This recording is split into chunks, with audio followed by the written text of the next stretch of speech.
అమ్మా భజంత్రీలు వెనక వెళ్ళండి అమ్మా. ఆయన కింద పెట్టండి.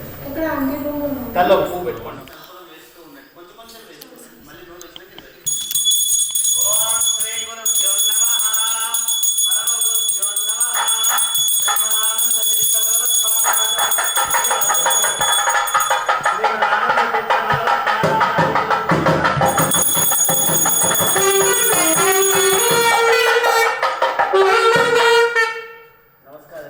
క్షేమము లాభం అనే సంతానాన్ని పొందాడు కాబట్టి మొదటిగా ఎవరైతే నేను పూజిస్తారో వాళ్ళకి ఎటువంటి సమస్యలు లేకుండా, అంటే ఈ సుముహూర్త కాలంలో ఏమైనా దోషాలు ఉంటే, మన జాతక చక్రంలో దోషాలు ఉంటే, తర్వాత ఏ దోషినా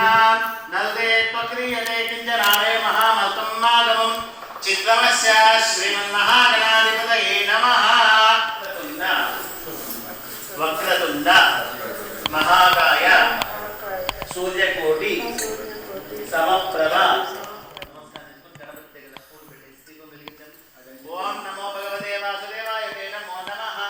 ఓం నిహసీత గణపతే గణే దుర్వామాగుద్విద్వాతమంకవీన నతే పత్రేయతే కించనాదే మహామల్కమ్మాగమం చిత్తమస్య శ్రీమన్మహాగణాధిపతయే నమః. గణపత్యంతర్యామి శ్రీ లక్ష్మీనారాయణాభ్యాం నమః.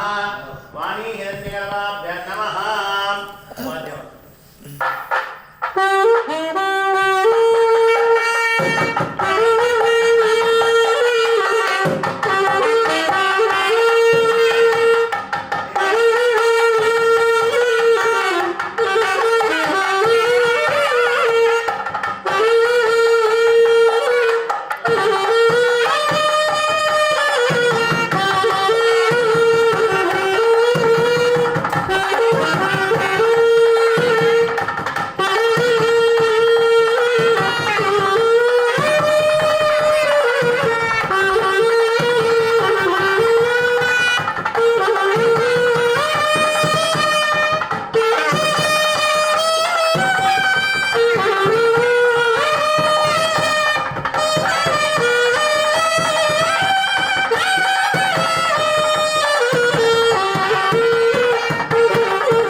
कैमरा कैमरा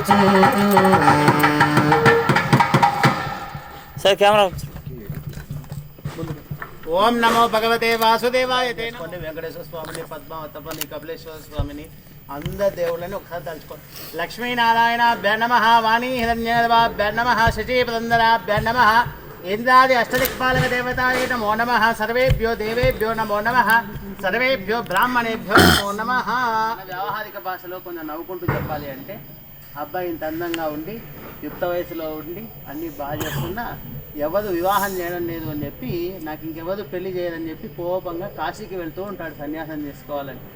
అప్పుడు నువ్వు చూస్తావు ఇంత బాగా ఉన్నాడు, ఇంత బాగా సంపాదిస్తున్నాడు, ఈయన సన్యాసం తీసుకుంటే సన్యాసం అనే పదానికే అర్థం లేదు, అందుకే ఈయన సన్యాసం తీసుకోకూడదు. అంటే ఏం చేయాలి? మా చెల్లెలు రూపవతి, ఆమెనిచ్చి వివాహం చేస్తే సన్యాసం తీసుకోడు కదా అని చెప్పి కళ్యాణ మంటపం అంటే కాశీకి వెళ్ళి ఆయన కళ్యాణ మంటపానికి పిలుచుకొని వస్తాం. ఆ కాశీలో ఉండేది ఎవరు? శివపార్వతి అంటే విశ్వేశ్వరుడు, అన్నపూర్ణేశ్వరుడు. అందుకు ఆ ఇద్దరు దేవుడు శివపార్వతులు తలుచుకోండి. ఓం నమస్తే అస్తు భగవన్ విశ్వేశ్వరాయ వాగ్ని కాలాయ కాలాగ్ని రుద్రాయ నీలకంఠాయ మృత్యుంజయాయ సర్వేశ్వరాయ సదాశివాయ నమో నమః. మీరు కొంచెం కళ్యాణ మండపం బయటికి పోతున్నట్లు పోతూ ఉండండి అలిగి